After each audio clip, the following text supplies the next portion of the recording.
오늘 저는 무엇이 삶을 행복하게 하는가 이런 제목으로 말씀을 나누겠습니다. 우리의 삶을 건강하고 행복하게 하는 것이 과연 무엇일까요?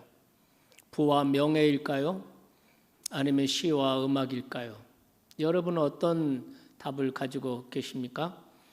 미국에서 밀레니엄 세대를 대상으로 조사를 했는데 80% 이상이 부자가 되는 것이라고 대답했습니다. 부와 명예가 곧 행복을 만드는 것이다 라고 생각하는 거죠.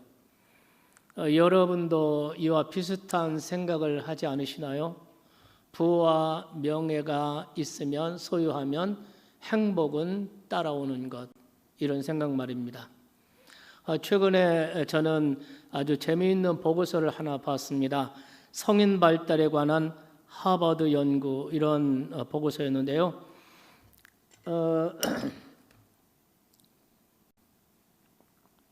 이 연구는 하버드에서 1932년부터 724명을 대상으로 75년 동안 계속 진행해온 조사 연구 프로젝트였습니다. 이 보고서의 제목은 무엇이 행복한 삶을 살게 하는가라는 제목입니다. 연구진들은 이 물음으로 724명을 대상으로 해마다 인터뷰를 조사하고 또 의료 기록을 받고 피를 뽑고 뇌를 촬영하고 그들이 자녀와 대화하는 모습, 또 배우자와 고민을 나누는 모습, 이런 모습을 촬영하고 분석을 했습니다. 그러면서 과연 무엇이 삶을 행복하게 살게 하는 것인가 하는 것을 연구, 조사, 추적을 해왔습니다. 연구 결과가 궁금하시죠? 무엇이 삶을 건강하고 행복하게 만드는가? 많은 사람들이 지금도 행복한 삶을 살기 위해 노력하고 있습니다.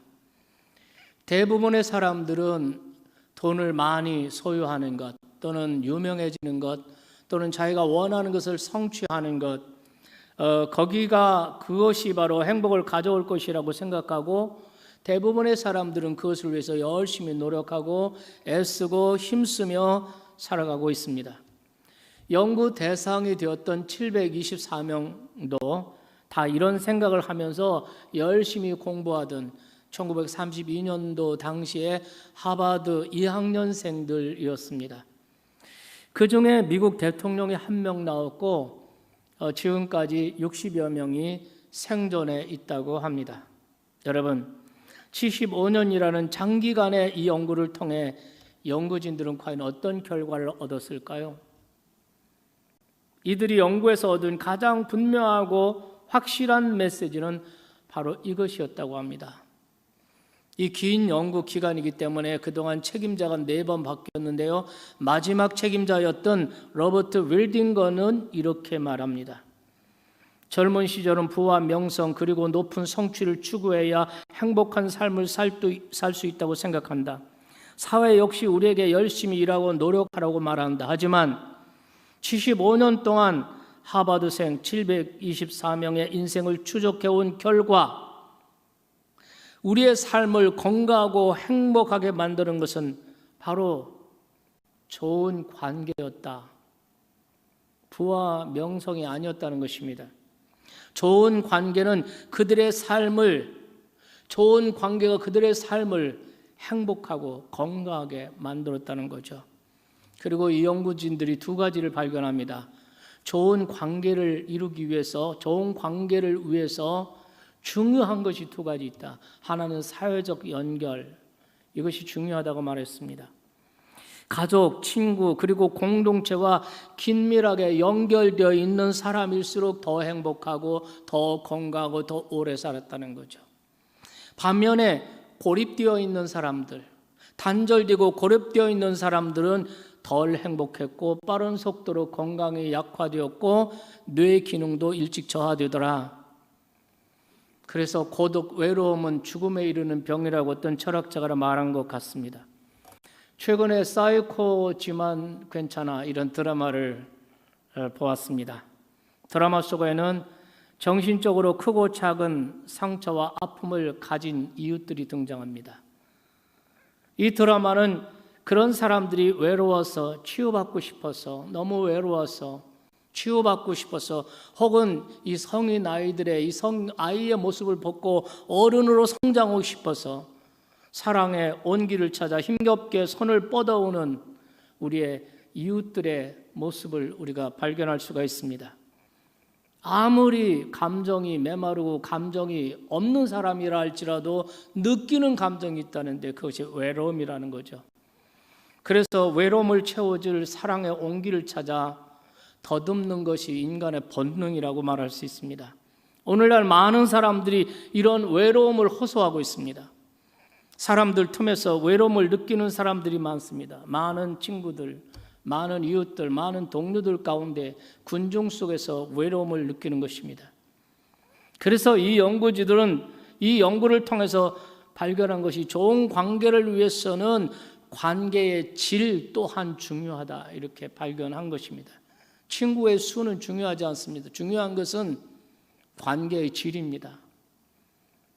한 명의 친구만으로도 관계가 만족스럽다면 그것으로 행복할 수 있다는 것입니다. 그래서 인생의 마지막까지 행복한 삶을 살았던 사람들을 추적해서 결론을 맺기를, 이 사람들에게 공통점이 있는데 그거는 신뢰할 만한, 의지할 만한 가족이 있고 친구가 있고 공동체가 있었다는 것, 그리고 그들과의 좋은 관계를 유지하기 위해서 노력했고 공을 들였다는 것, 이것이 공통점이라는 것입니다. 저는 그 보고서를 보면서 한편으로 참 긍정도 하고 참 공감도 하지만 한 부분에는 참 아쉽다, 이런 생각이 들었습니다. 왜냐하면 연구진들이 말하는 관계가 모두 인간 중심적 관계이기 때문입니다. 피조물인 인간에게는 또 하나의 중요한 관계가 있습니다. 하나님과의 관계. 이것은 우리 인간이 가져야 할 중요한 또 하나의 관계라고 생각합니다. 인간 관계가 중요한 것처럼 하나님과의 관계가 더 중요하다는 사실을 우리는 깨달아야 됩니다.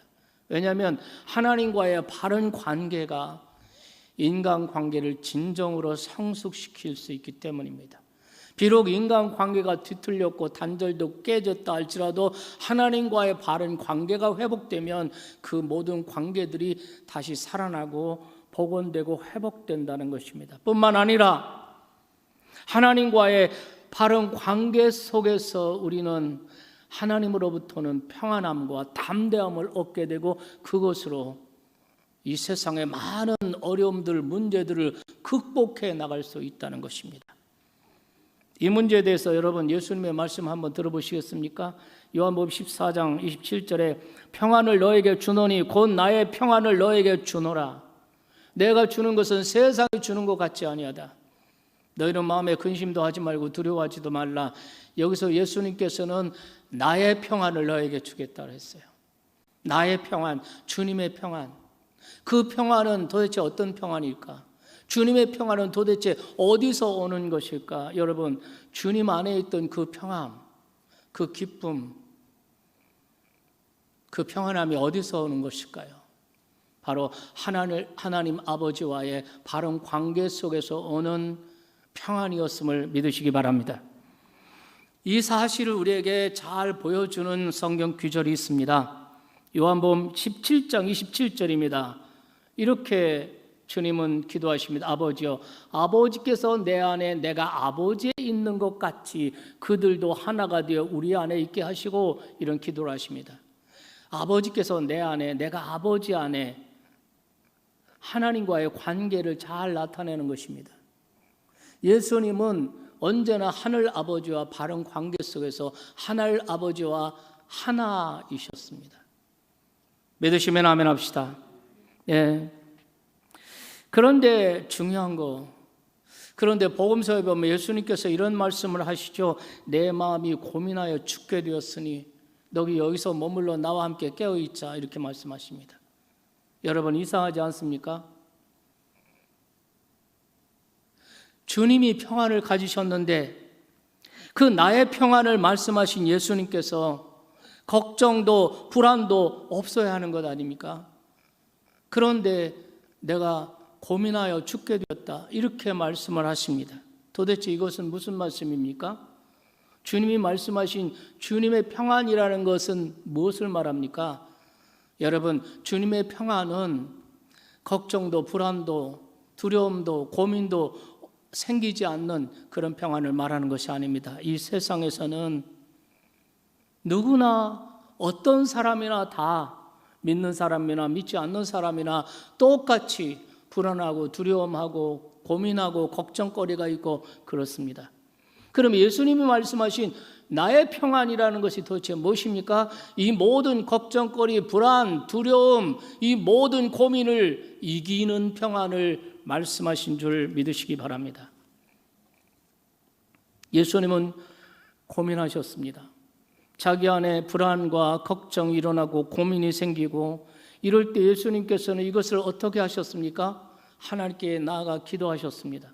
겟세마네 동산에 엎드려 하나님 앞에 기도하셨습니다. 기도하심으로 하나님과 소통하셨습니다. 하나님 아버지께 나아가 기도하심으로 하나님과의 관계가 회복하셨고 관계를 회복하셨고 하나님과 소통하셨고 거기에서 오는 평안함으로 세상을 이기시고 십자가를 지고 승리하신 줄 믿으시기 바랍니다. 그러므로 여러분, 우리가 사는 이 불안의 시대에 우리에게 정말 필요한 것이 무엇입니까? 주님의 평안이 우리에게 필요합니다. 이 평안함으로 우리의 모든 두려움과 걱정과 불안과 이 모든 것을 넉넉히 이기고 승리해야 할 줄로 믿습니다. 그러기 위해서 중요한 것이 하나님과의 관계를 회복하게, 하나님과의 인격적 관계를 잘 형성해 나가야 한다는 것입니다. 그래서 우리가 불안할 때 그리고 걱정이 있을 때마다 기도로 마음을 하나님께 집중하십시오. 이 과정 속에서 약속하신 주님의 평안이 성령으로 말미암아 우리 마음속에 흘러 들어오는 것을 경험하게 될 것입니다. 예수님은 바로 그 평안을 가지고 세상을 이기신 것처럼 우리도 그 평안을 가지고 세상을 넉넉히 이길 수 있습니다. 여러분, 예수님의 말씀 기억하시죠? 요한복음 16장 33절입니다. 이렇게 말씀하십니다. 너희가 세상에서 환난을 당하나 담대하라. 내가 세상을 이겼노라. 바울 사도는 이렇게 말합니다. 그러나 이 모든 일에 우리를 사랑하시는 이로 말미암아 우리가 넉넉히 이기느니라. 우리를 사랑하시는 이로 말미암아, 이 말은 끊어질 수 없는 그리스도의 관계를 말하는 것입니다. 그 관계 속에서 오는 평안함과 담대함과 파워를 가지고 세상을 넉넉히 이기느니라. 바울이 그렇게 살았습니다. 여러분, 이런 생각을 하면서 오늘 시편 119편 말씀을 잘 보시기 바랍니다.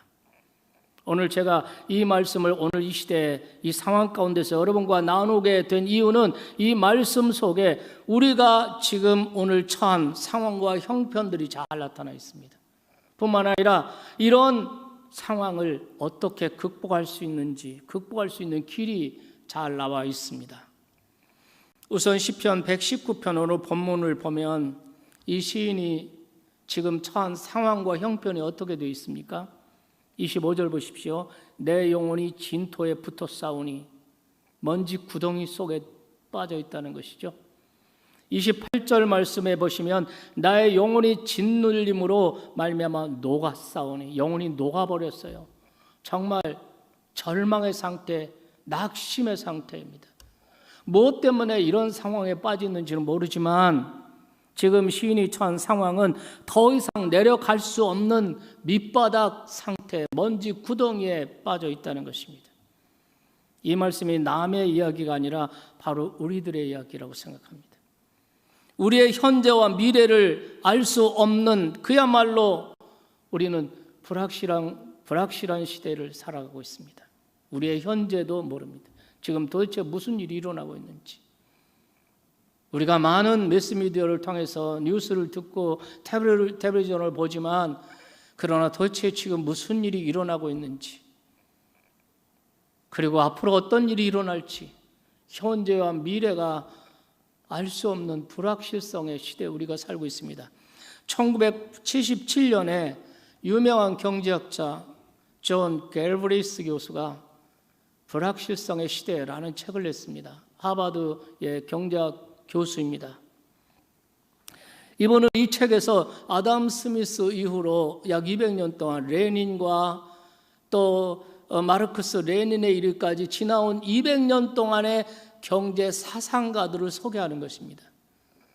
그러면서 미래 앞으로의 세계 경제에 대해서 이런 전망을 합니다. 지금은 과거처럼 확신에 찬 경제학자도 자본가도 사회주의자도 존재하지 않는, 확신에 찬 어떤 경제학자, 어떤 자본가, 어떤 사회주의자도 확신에 찬 그런 사람이 없다는 것입니다. 그러면서 한 말이 지금은 불확실성의 시대라고 말했습니다. 그가 30년 전에 처음으로 사용했던 그 불확실성의 시대가 30년 후에 오늘 이 코로나 시대를 사는 우리들에게, 우리 시대에 정말 가장 적절한 표현이라고 생각을 합니다. 21세에 이렇게 과학이 발달하고 암을 정복해가고 이런 시대에 코로나 팬데믹, 이 전염병으로 세계가 뒤집을 줄 누가 알았습니까?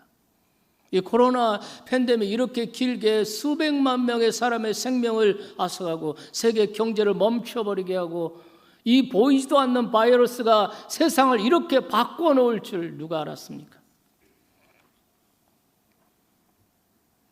갤브레이스 교수가 말한 것처럼 우리의 미래에 대해 확실한 것은 아무것도 없습니다.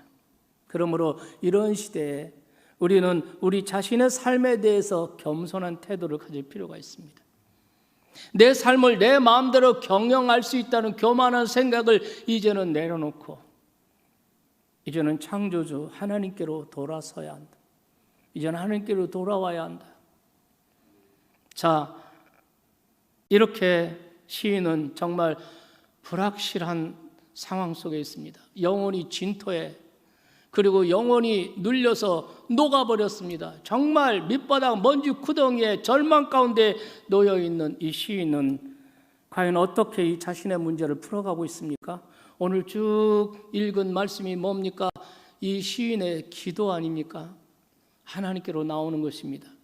하나님께로 나와서 하나님 앞에서 부르짖고 하나님께 간구하고 무엇인가를 하나님께 기도하는 이런 모습을 볼 수가 있습니다.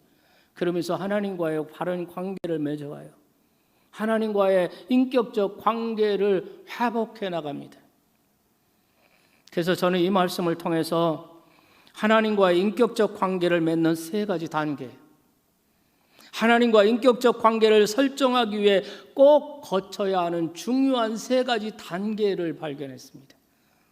첫 번째 단계는 하나님을 가까이 하는 것입니다. 좋은 인간관계도 그래야 하는 것처럼 하나님과의 인격적인 관계에도 하나님을 가까이 하고 하나님과의 좋은 관계를 원해서 그것에 공을 들여야 한다는 것이죠. 하버드 보고서에서 내린 결론처럼 삶을 행복하게 만든 사람들 모두 공통점이 있습니다. 인간관계에 공을 들인 사람들이라는 것이죠. 하나님과 인격적인 관계를 위해서도 우리가 공을 들여야 됩니다. 어떤 공을 들여야 될까요? 여러분, 야고보의 말씀을 한번 들어보시겠습니까? 하나님을 가까이 하라. 그리하면 너희를 가까이 하시리라. 여러분, 구약성경 예레미야 29장의 말씀을 한번 보시겠습니까? 너희가 온 마음으로 나를 구하면 나를 찾을 것이요 나를 만나리라. 개역 개정판 성경에는 전심으로, 개역 성경에는 전심으로 나를 찾고 찾으면 나를 만나리라 이렇게 되어 있습니다. 하나님과 인격적인 관계를 맺는 첫 단계는 온 마음으로 전심으로 하나님을 원하고 하나님을 찾고 하나님을 가까이 하는 일에 공을 들여야 한다는 것입니다.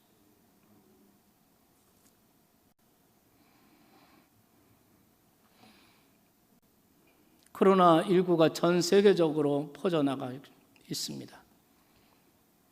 필리핀에서도 역시 선교지에도 이 코로나 팬데믹 때문에 다시 예배가 금지됐는데 그래도 거기는 낫습니다. 우리는 전면 금지입니다. 이것을 어떻게 받아들여야 될지 고민이 많습니다. 그런데 필리핀에서는 교인의 10분의 1만 100명이면 10명 참석하고 1000명이면 100명 참석하고 이런 제한을 두었습니다. 그래서 대부분의 신자들이 예배당에 나와서 예배를 할 수가 없어요. 대부분의 그들은 나와서 밖에서 활동도 못합니다. 무슨 이런 정부에서 발행하는 증을 가지고, 신분증을 가지고 그 가족을 대표해서 슈퍼에 가서 그날 살 수 있는 물건을 사는, 식품을 사는 거, 이런 정도면 전부 다 셧다운 되어 있습니다.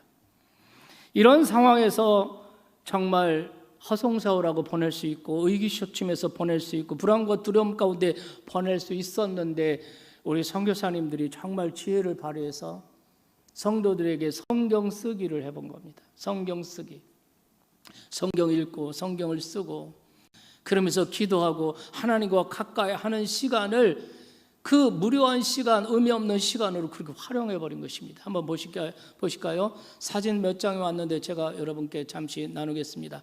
지금 집에서 성경을 쓰고 있는 모습들이죠. 넘겨주세요. 네, 이렇게 쓰고 있으면 계속 넘기세요. 네, 이건 어느 한 교회 모습입니다. 이건 또 다른 교회 모습이에요. 네, 보세요. 계속 이렇게 성경을 써서, 네, 이렇게 성경을 정성껏 쓰고, 이건 또 다른 교회 모습입니다. 지금 선교지에서 5교회가 이 성경 쓰기 운동을 하면서 기적이 일어나고 놀라운 성숙과 변화가 일어나는 줄 믿습니다. 사랑하는 여러분, 여러분은 코로나 상황에서 하나님과의 관계를 위해 어떤 노력들을 하십니까? 야고보는 이렇게 말했습니다. 하나님을 가까이 하라. 그리하면 너희를 가까이 하시리라. 하나님과 바른 관계를 맺는 두 번째 단계는 지금의 삶을 회개하는 것이라고 할 수 있습니다. 지금의 나의 삶을 돌아보고 반성하는 것입니다. 야고보서의 말씀을 다시 보겠습니다. 하나님을 가까이 하라. 그리하면 너희를 가까이 하시리라. 죄인들아 손을 깨끗이 하라. 두 마음을 품은 자들아 마음을 성결하게 하라. 야고보서 4장 8절 말씀입니다. 야고보는 손을 씻으라, 손을 씻으라고 말합니다. 두 마음을 품은 자들은 마음을 성결하게 하라는 것입니다.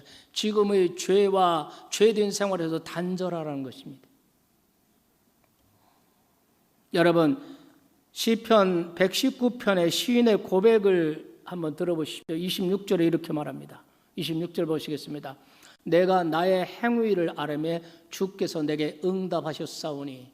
응답이라는 것은 소통이 됐다, 관계가 회복됐다, 이런 뜻이죠. 그 앞에 뭐가 있습니까? 나의 행위를 아뢰매, 이렇게 말합니다. 다른 번역에는 이렇게 되어 있습니다. 내가 지금껏 해왔던 모든 일들을 고백하였더니 주께서 내게 응답하였다. 지금까지의 나의 삶을 돌아보고 지금까지의 나의 삶에 잘못되고 그릇된 부분을 해왔던 죄악된 모습들을 주님께 고백하고 회개했더니 하나님과의 관계가 회복되고 하나님과 소통이 일어났다는 것입니다. 대부분의 사람들은, 대부분의 그리스도인들은 하나님과 좋은 관계를 원합니다. 그러나 그럼에도 불구하고 그것이 이루어지지 못하고 진전이 없는 이유는 이 두 번째 단계를 간과하거나 소홀히 여기기 때문입니다. 자신의 삶은 돌아보지 않고 지금의 삶을 하나님께 고백하고 회개하고 돌이키지 않고 다짜고짜로 하나님의 일을 한다는 것입니다. 그것은 여러분 착각입니다. 지금의 삶을 돌아보고 잘못된 것을 돌이켜야 합니다. 지난까지 지금까지의 나의 삶을 되돌아보는 일이 먼저 있어야 하는 것입니다. 하나님의 일은 그 다음 일입니다. 성경에 이런 말씀이 있어요. 전도서의 말씀인데 형통한 날에는 기뻐하고 곤고한 날에는 되돌아보아라. 이 두 가지를 하나님이 병행하게 하사. 신약 성경에는 이렇게 말했습니다. 야고보 5장 13절에 보면 너희 중에 고난당한 자가 있는 저는 기도할 것이요 즐거워하는 자가 있는 저는 찬송할 것이요 이렇게 말했습니다. 우리가 돌아보면 인생의 날에는 형통한 날도 있고 곤고한 날도 있습니다.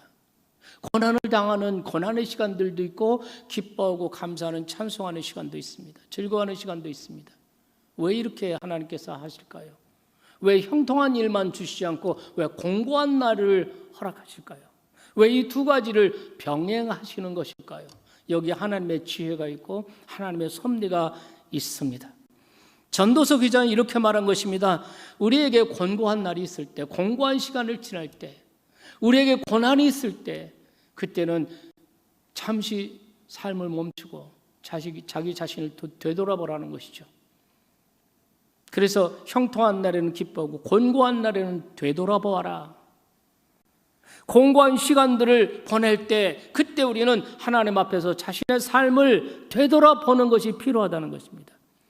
그동안 내 삶이 하나님 앞에서 올바랐는지, 나의 신앙은 바른 신앙이었는지, 나의 예배, 지금까지 드려온 예배는 어떤 예배였는지, 내 신앙생활은 제대로 했는지, 지금의 내 삶은 하나님의 뜻에서 멀어져 있는 이런 자기 열심에 지나지 않는가, 이런 것을 되돌아보고, 이것을 되돌아보고 지금의 잘못된 삶을 회개하고 돌이키고 바꾸라는 것입니다.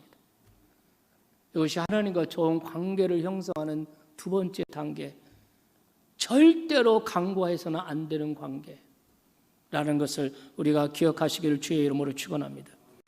좋은 관계를 맺는, 하나님과의 좋은 관계를 위해서 마지막 단계가 뭐냐면 하나님이 기뻐하시는 일들을 실천하는 것입니다.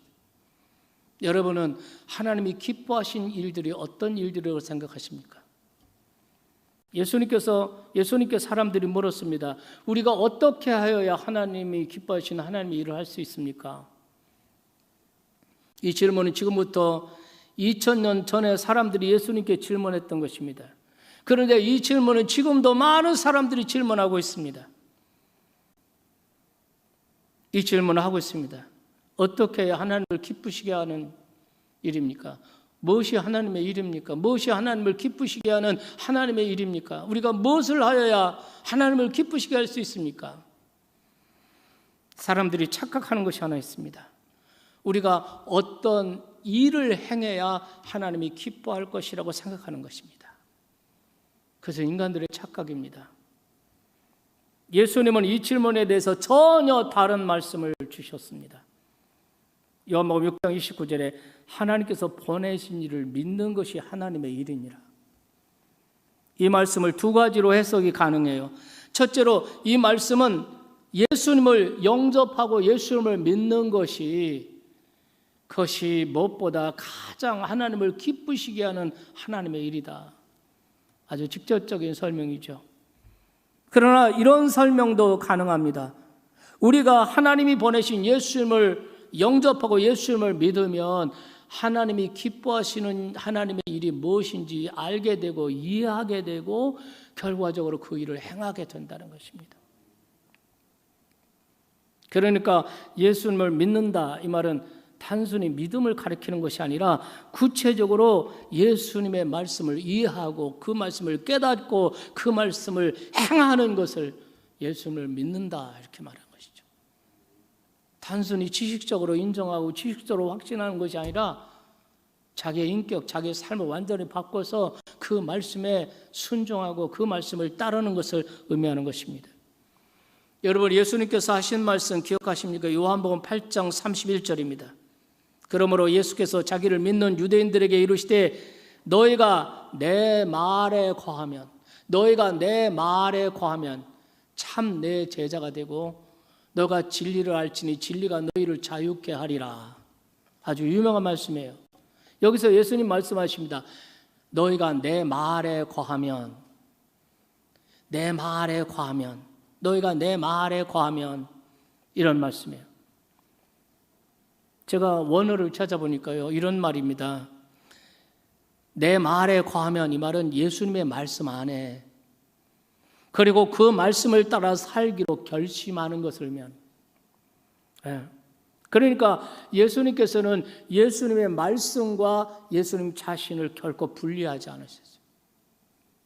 내가 말씀 안에 있는 것이 예수님 안에 있는 것이고, 예수님 안에 있는 것이 말씀 안에 있는 것이고, 말씀과 예수님 자신이 분리가 되어 있지 않습니다. 예수 그리스도가 곧 말씀입니다. 그의 말씀 안에 거하는 것이 곧 그분 안에 거하시는 것입니다. 그리고 우리가 예수님 안에 거할 때 예수님이 내 안에 거하시고, 내가 예수님 안에 거할 때 예수님께서 예수님의 생명을 우리 생명에 부어주어서 내 생명으로 하여금 거룩과 선과 사랑을 향해 계속해서 성장하도록 우리를 보존하신다는 거죠. 좋은 나무가 되면 좋은 열매를 저절로 맺는 것과 같은 이치인 것입니다. 중요한 것은 하나님의 말씀을 깨닫고 그 말씀을 순종하는 것이라고요. 시편 119편의 시인은 이 사실을 잘 알고 있어요. 그래서 그가 하나님께 구하는 것이 있었습니다. 그가 이런 기도하죠. 세 번역으로 보겠습니다. 27절에 나를 도우셔서 주님의 말씀을 따르는 길을 깨닫게 해주십시오. 34절에 나를 깨우쳐 주십시오. 내가 주님의 말씀을 살펴보면서 온 마음을 기울여 지키겠습니다. 36절에 내 마음이 주님의 말씀에만 몰두하게 하시고 내 마음이 탐욕으로 치닫지 않게 해주십시오. 여기서 기도합니다. 주님 도와주십시오. 나로 깨우쳐 주십시오. 나로 깨닫게 해주십시오. 이렇게 간구하고 있는 시인이 간구하고 기도하고 있는 것이 무엇입니까? 하나님의 말씀, 그 말씀에 대한 이해를 구하는 것입니다. 말씀을 깨닫게 해주십시오. 말씀을 내가 이해하게 해주십시오. 그래서 온 마음으로 그 말씀을 실천하고 지켜나갈 수 있게 도와주십시오. 이렇게 말하고 있는 것입니다. 그러니까 오늘 시편 기자는 정말 영혼이 진토 가운데 영혼이 녹아버리는 그런 상황 가운데서 이 문제를 어떻게 극복해 나가고 있습니까? 하나님과의 관계를 회복하기 위해서 몸부림치죠. 하나님과의 관계를 회복하기 위해서 그가 간절히 구한 것이 하나님의 말씀에 대한 이해입니다. 하나님의 말씀을 깨닫게 해주십시오. 이 말씀을 알게 해주십시오. 그래서 내가 이 말씀을 따라 살게 해주십시오. 다른 데 탐욕에 세상에 헛된 눈 팔지 않고 말씀에만 집중할 수 있고 말씀을 따라갈 수 있게 도와주십시오. 왜 이렇게 간구합니까? 이런 절망적 이런 상황에서 이것을 극복하는 것은 하나님과의 관계에서 오는 평안함, 담대함, 그 파워를 가지고만 이길 수 있다고 믿었기 때문에 하나님 앞에 간구하는 이런 모습을 볼 수 있습니다. 여러분에게 묻겠습니다. 여러분은 하나님의 말씀을 깨닫기 위해 무슨 공을 들이십니까? 어떤 노력들을 하십니까? 코로나 바이러스가 인류를 욕망의 질주에서 멈춰 서게 만들었습니다. 정말 이렇게 답답하고 이렇게 침울하고 이렇게 어렵고 힘든 때에 많은 사람이 걱정과 불안과 두려움 가운데 지내고 있습니다. 의기소침하게 보내고 있습니다. 그냥 허송세월하면서 무기력하게 보내고 있는 사람들이 많이 있습니다. 그러나 이럴 때 하나님을 믿는 우리들에게는 지금이야말로 내가 지금까지 어떻게 살아왔는지 나를 돌아볼 수 있는 시간인 것입니다. 내 인생이 이기적인 일들을 추구하고 있지는 않았는지, 내 인생이 무가치한 일들을 쫓고 있지 않았는지 자신의 삶을 돌아봐야 합니다. 그동안 우리는 너무 쫓기며 살았습니다. 지금껏 이렇게 자신을 돌아볼 수 있는 시간이 없었습니다. 그런데 하나님께서 이 코로나 바이러스를 통해서 모든 것을 멈추게 하셨습니다. 욕망의 질주를 멈추게 하셨습니다. 지금이야말로 하나님을 믿는 저와 여러분, 이 온라인 예배하는 모든 가정들, 하나님과의 인격적인 관계를 새롭게 설정해야 할 시간입니다. 우리 그리스도인들은 하나님과의 온전한 관계에서 오는 평안함을 가지고 세상을 이기는 사람들이 그리스도인입니다. 하나님을 가까이 하십시오. 하나님을 가까이 하는 일에 공을 들이십시오. 새벽마다 5시에 온라인으로 송출하고 있습니다. 매일 성경을 통해서 여러분이 온라인 예배와 함께 새벽마다 말씀을 묵상하십시오. 그래서 하나님의 말씀을 듣고 여러분의 귀가 지혜 있는 귀가 되길 바라고, 여러분이 그 말씀으로 사람들을 살리고 회복하고 위로하고 격려하는 이러한 학자의 혀를 갖게 되기를 주님의 이름으로 축원합니다.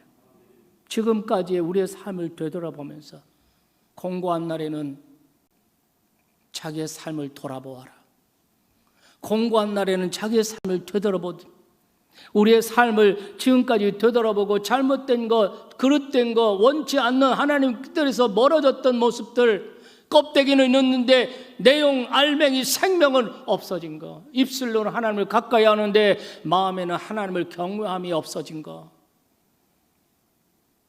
지금의 삶을 회개하고 돌이키는 것이 필요합니다. 그래서 하나님과 소통이 이루어지고 하나님과 바른 관계가 설정되고 거기서 오는 평안함, 담대함, 파워로 세상을 이기는 여러분 되시기를 주의 이름으로 축원합니다. 다윗도 그랬고 오늘 시편 119편의 시인도 그랬고 우리 주님도 그리고 위대한 사도 바울도 그랬습니다. 세상에서 너희가 환난을 당하나 담대하라. 내가 세상을 이겼노라. 그러나 이 모든 일에 우리를 사랑하시는 이로 말미암아 우리가 넉넉히 이기노니라. 이제 우리도 같은 믿음으로 이 코로나 상황 가운데 여러 가지 경제적이고 여러 가지 건강상의 모든 많은 어려움들, 이 세상을 넉넉히 이기는 종들이 다 되시기를 주님의 이름으로 축원합니다.